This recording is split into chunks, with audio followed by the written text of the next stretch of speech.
Every choice leaves a mark. Every lie has a price. Every betrayal finds its way back. These are the stories where karma always wins. The moment I saw his face, on live television, sitting comfortably in the VIP section of the biggest football tournament in the world, I almost threw my phone across the room. 6 months earlier, that same man had looked me in the eyes and told me I wasn't good enough, not ready, not professional material. Just one more talented player who needed more time. At least, that's what he wanted me to believe. What I didn't know back then was that my football career wasn't being judged by talent. It was being judged by a price tag. And when I couldn't pay it, he buried my dream without a second thought. What happened next didn't just destroy his career. It exposed a system that had been stealing opportunities from young players for years. And the best part? The entire football world was watching. Before we continue, if you're new here, subscribe to Reventale, where karma always wins. Football was never just a hobby for me. It was everything. I grew up in a small town in Brazil, where every kid had the same dream. We wanted to become professional football players. We wanted to wear the jersey. We wanted to hear crowds chanting our names. Most of us never got close. By the time I was 17, many of my friends had already given up. I didn't. I trained before sunrise. I trained after sunset. I worked jobs I hated so I could afford travel expenses to matches and trials. There were years when I barely bought anything for myself because every spare dollar went toward football. People always see the successful players on television. They never see the thousands of players grinding through amateur leagues, sleeping on buses, sharing cheap hotel rooms, and wondering if anyone important will ever notice them. For 7 years, that was my life. And honestly, there were times when I wanted to quit. But every season, I told myself the same thing. Just one more year. Just keep going. Then, when I was 24, something finally happened. During a regional tournament, I had one of the best stretches of football I'd ever played. Goals, assists, strong performances, everything seemed to click. A few days later, my coach pulled me aside. "I think someone wants to talk to you." My heart nearly stopped. Standing near the sidelines was a man named Dario, a scout connected to a European club. Not a giant club, not one of the famous teams everyone knows, but it was professional football, a real opportunity, the kind players spend their entire lives chasing. I remember trying to stay calm while we spoke. Inside, I was ready to explode with excitement. Dario seemed interested. He asked questions about my background, my training, my goals, my family, everything. At the end of the conversation, he smiled. "You're talented, Marcus." Those words stayed with me. For days, weeks, I replayed them in my head constantly. "You're talented." For the first time, it felt real. For the first time, it felt close. Then, everything changed. A few weeks later, he called me. I answered, before the phone could ring twice. His voice sounded different, colder, more distant. "Marcus, you've got talent, but I don't think you're quite ready yet." I felt my stomach drop. I asked what I needed to improve. He gave vague answers. Physical development, experience, timing. Nothing specific, nothing useful. Before ending the call, he told me to keep working hard. Then, he disappeared, completely. My messages went unanswered. My calls were ignored. Every attempt to contact him led nowhere. It felt like somebody had opened a door for me, just long enough to let me see the future, before slamming it shut.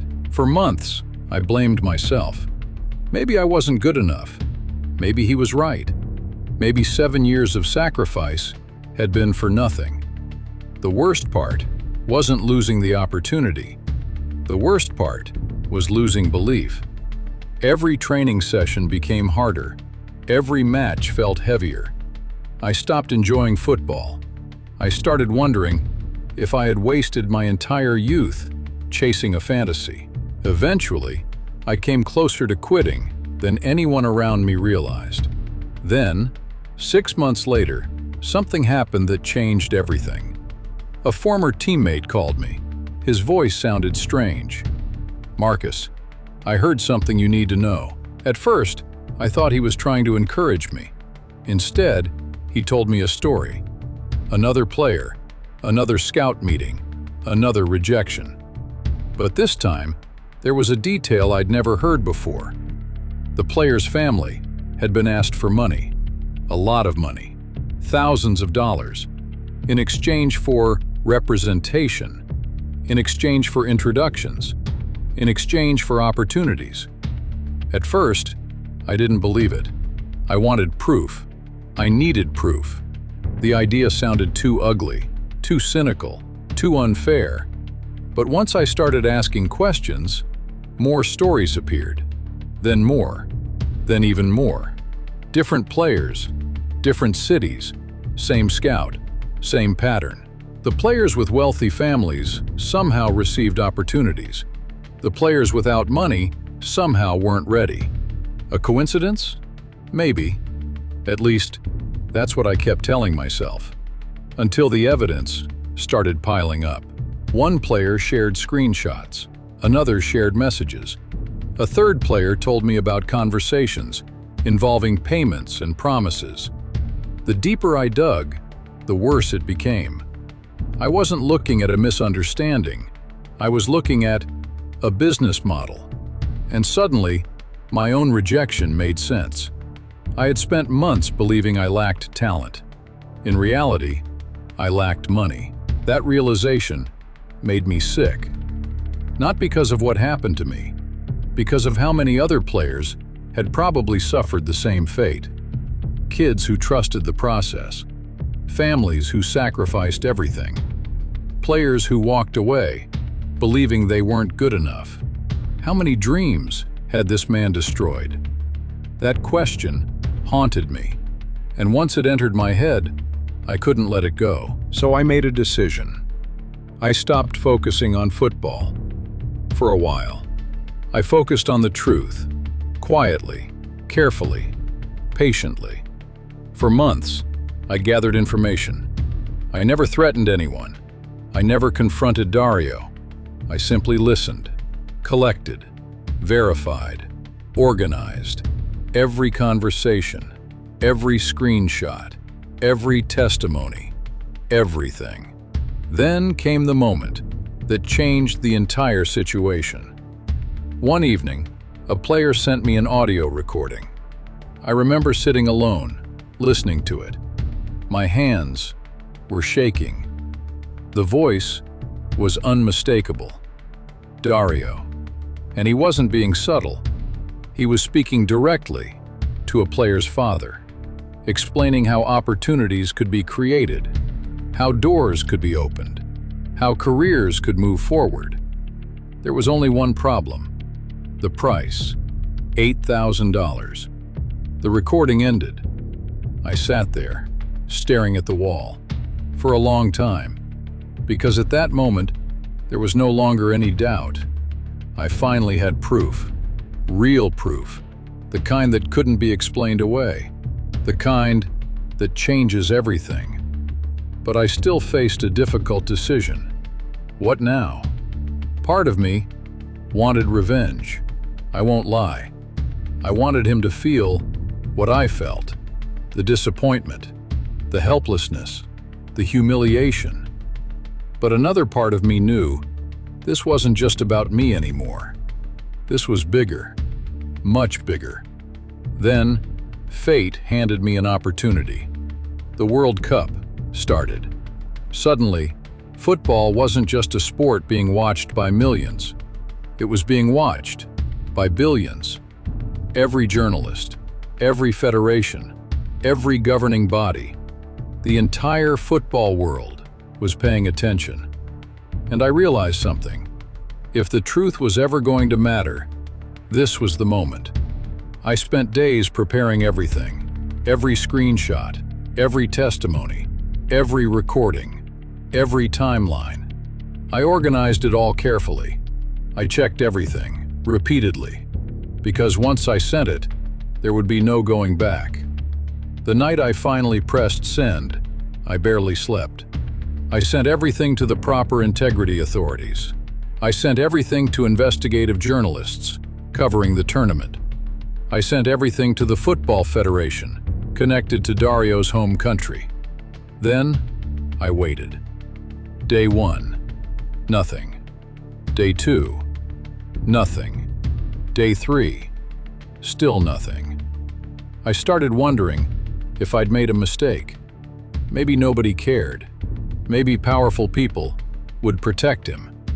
Maybe all those months of work would disappear into a forgotten inbox somewhere. Then, the first phone call arrived. A journalist, then another, then another. People wanted documents, clarifications, verification, questions, lots of questions. For the first time, I felt something changing, and a week later, the story exploded. Everywhere. I woke up to dozens of messages. Friends, former teammates, coaches, family members, everyone was talking about the same thing. Dario, the allegations, the investigation, the evidence. I turned on the television and saw his name everywhere. The man who had convinced me I wasn't good enough was suddenly trying to explain himself to the entire football world. But things were only getting started. Within days, official investigations were announced. Then came another blow. His World Cup accreditation was revoked. Publicly, I still remember reading that headline. The irony was unbelievable. The man who spent years deciding which players deserved opportunities was now losing his own opportunity on the biggest stage in football. Then sponsors started distancing themselves. Clubs suspended partnerships. Organizations began reviewing previous cases, one after another, like dominoes falling. His entire career started collapsing in public view. And unlike the players he ignored, he couldn't simply disappear. The world was watching. For years, he had operated quietly. Now, every decision was being examined under a spotlight. I thought that would be the end of the story. Honestly, I did. The truth had come out. Justice was happening. That should have been enough. But then, something happened I never expected. One afternoon, I received an email. At first, I thought it was fake. I read it 3 times, then 5, then 10. The club, the European club, the very same organization Dario had supposedly been scouting for. They wanted to speak with me, directly, without intermediaries, without fees, without conditions, directly. I couldn't believe it. Part of me expected another disappointment. I had been disappointed too many times already. But this conversation felt different. The coaches had seen the coverage. They had reviewed my performances. They had looked into what happened. And most importantly, they wanted to make their own evaluation. For the first time, my future wasn't being decided by someone asking for money behind closed doors. It was being decided by football. Exactly how it should have been, from the beginning. The following weeks felt unreal. Meetings, evaluations, conversations, possibilities. Then came the moment I'd spent 7 years chasing. The contract, a 2-year professional deal. I remember staring at the paperwork in complete silence. Not because I was shocked, because I was emotional. Every early morning training session, every rejection, every sacrifice, every moment I wanted to quit, all of it came rushing back at once. I signed the contract with shaking hands. And in that moment, I realized something important. I didn't win because I destroyed someone. I won because I refused to stay silent.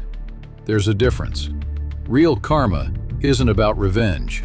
It's about consequences. Dario built a system that punished talent and rewarded money.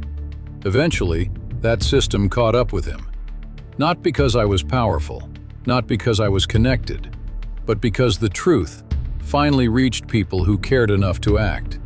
Today, whenever I step onto a professional pitch, I think about all the players who never got their chance. The players who believed they weren't good enough because somebody lied to them. And if there's one lesson I learned from all of this, it's that rejection isn't always proof that you failed. Sometimes, it's proof that the game was rigged. And when the truth finally comes out, the people who rigged it are often the ones who lose everything. That's what happens when people think no one's watching, but karma always finds a way back. If this story hit different, subscribe to Reventale, where karma always wins. New stories every week.